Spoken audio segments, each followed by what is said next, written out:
Well, it's been 5 days since Ghost of Yotei released on PlayStation, and amidst all of that, there was a lot of turmoil, a lot of promotion, a lot of people shouting at each other, for better or worse, about however successful or non-successful the game is. The truth, sadly, is unknown, because PlayStation and Sucker Punch have not released any numbers on what's going on with the game, and it is not on Steam, so we cannot have any concurrent player count to help us guide. However, there's some signs on exactly how well or not well this game is doing.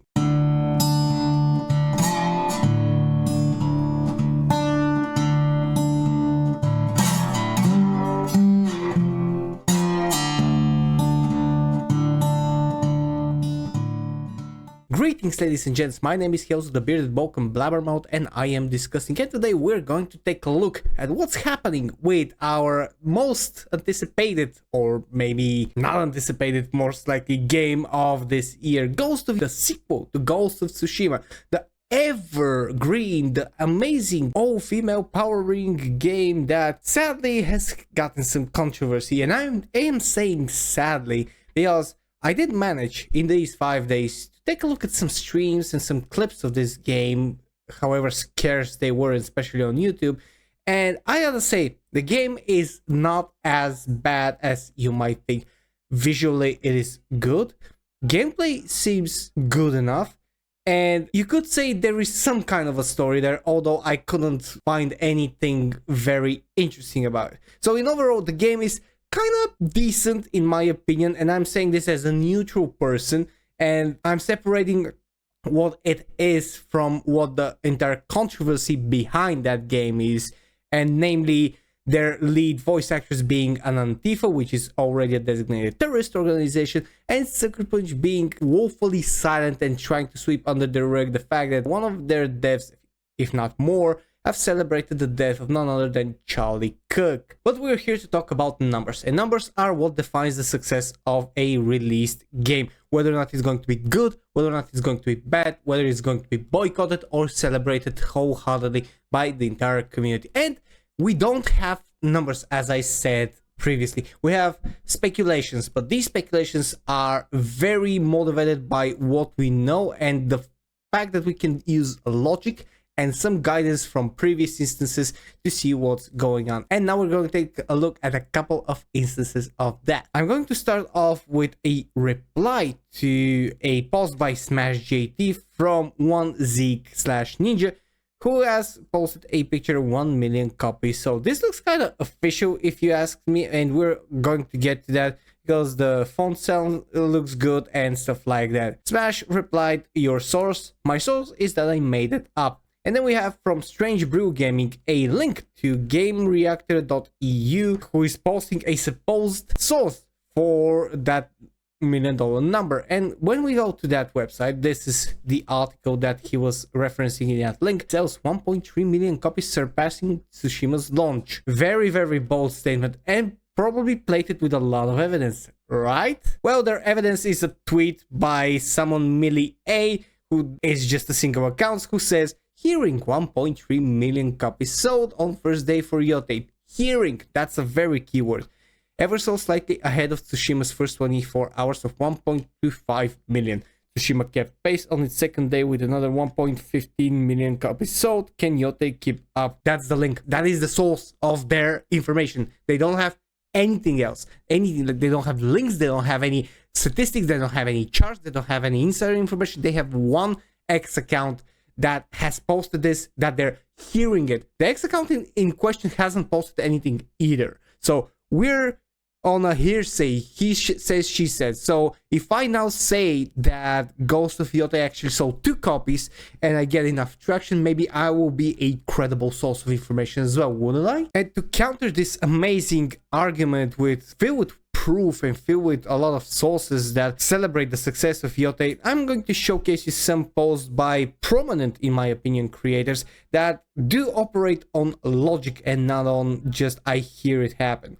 We have Madame Savvy, who is an amazing researcher and has amazing takes on various topics. She says, "I judge narrative games on fan art sometimes, A woman protagonist usually gets a lot of fan art from day one of announcements.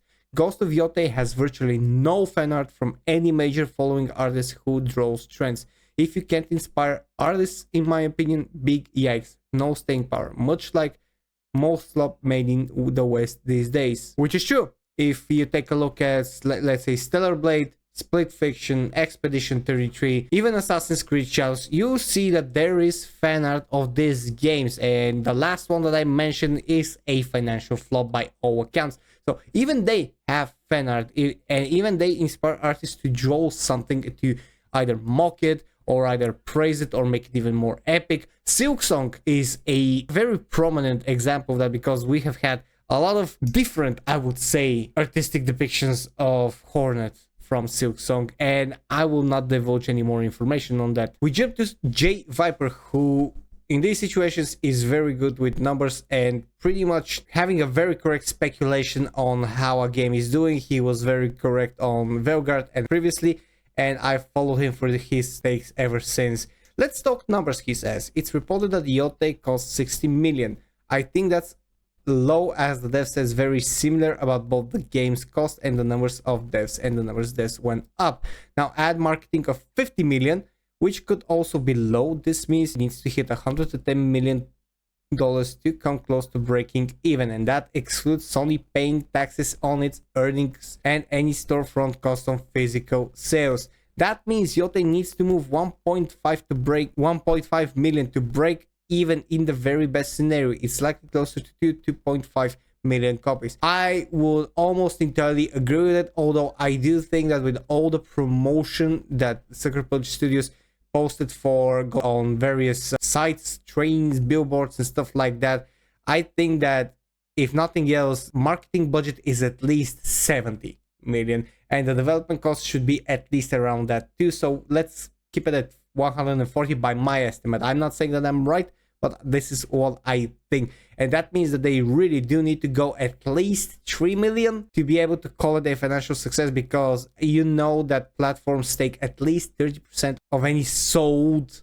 copy of a game. So that means a lot of money goes to Sony as well. That means more and more copies needs to be sold. We jump to Smash Jetty with another post who says, anyone else find it a bit strange that Ghost of Yotei, a game with millions upon millions of marketing dollars put into the budget, trains wrapped with game marketing material, massive billboards throughout major cities, brand deals connected with beers and bakeries, much more, has not tweeted out anything promoting their latest release over the past weekend? The silence coming out of Sucker Punch Productions is deafening. And this is a post from Sucker Punch from October 3rd to celebrate the first weekend of Ghost of Yotei. We had a little fun dressing up our wolf, yada yada yada. I want to return to this picture here because it does look very official and very company made. So I'm going to take a quick look at what's happening on official website, and we have here a pinned post from October 2nd with the wolf with a clip of Ghost of Yotei available now worldwide.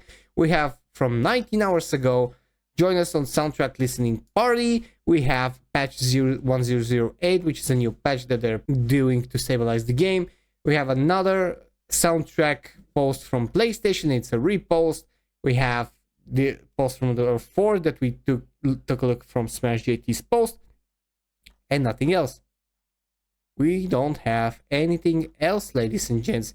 We don't have any mention of them surpassing 1 million copies. And you might say, okay, so they're not mandated to post anything. And you'll be right. They don't have to post anything. They can be very sure of their success, and they can be like, okay, we'll just let the numbers speak when they speak, and we'll post our total sales numbers. However, it kind of defeats the purpose of reaching milestones. And if we have to look at other games that were a success, like for instance Expedition 33, that actually did manage to pull 1 million copies sold in the first 3 days, and they posted it, this is from their official page, then you see that such a promotion does a long way, and it goes very well with a company's image and a company's success and a company's thanks towards their viewers. And now when you kind of look at the font of this, of the 1 million copies sold, and we go to this, doesn't it kind of look very similar? In fact, it looks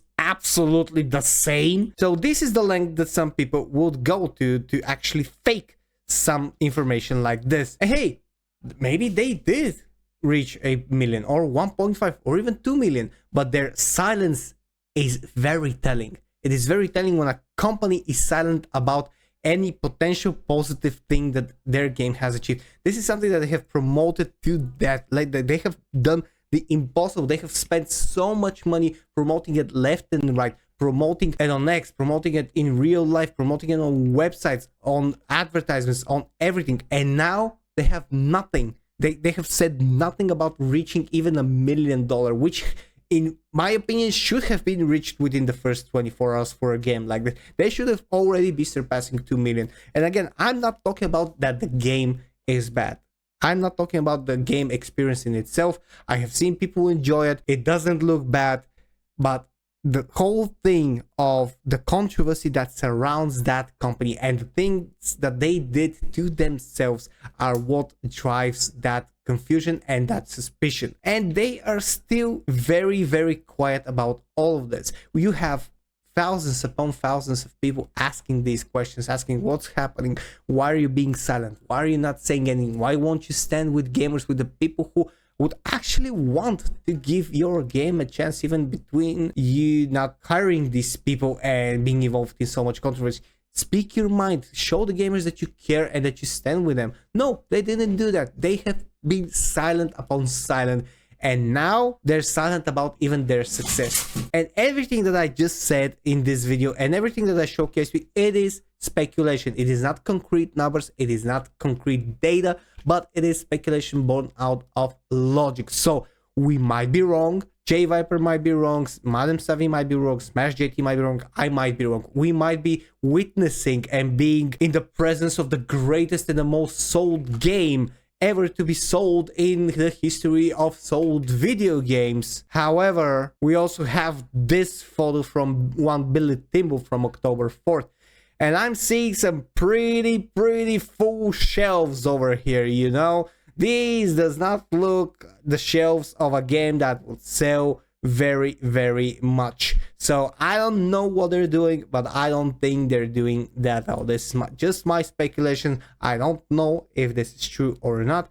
But one thing remains clear. Sucker Punch did not do well by gamers. This is a fact. They were silent. They were silently complicit for a long time, and they seem to not care about their paying audience. So no matter how many copies they sell, even if they sell enough copies to mark it as a success, you can rest assured that this is going to be probably the last time of this company with their current management and current leadership that they're going to have a financial success, because they have shown to the world their lack of backbone and lack of support towards common goodness and common morality. So whatever happens next, things will need to change for them. Otherwise, even if this is a success, it's definitely going to be the last thing that they do positively. Well, anyways, this is all I have for this video today. Thank you very much for watching. If you enjoy my content, press the subscribe button. If you want to support my channel directly and help the channel grow and also help homeless animals and animals in shelters,